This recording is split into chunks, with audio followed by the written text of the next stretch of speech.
بسم الله الرحمن الرحيم لم يكن الذين كفروا من أهل الكتاب والمشركين منفكين حتى تأتيهم البينة رسول من الله يتلو صحفا مطهرة فيها كتب قيمة وما تفرق الذين أوتوا الكتاب إلا من بعد ما جاءتهم البينة وما أمروا إلا ليعبدوا الله مخلصين له الدين حنفاء ويقيموا الصلاة ويؤتوا الزكاة وذلك دين القيمة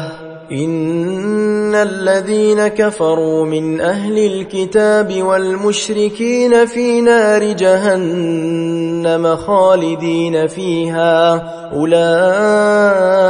هم شر البرية إن الذين آمنوا وعملوا الصالحات أولئك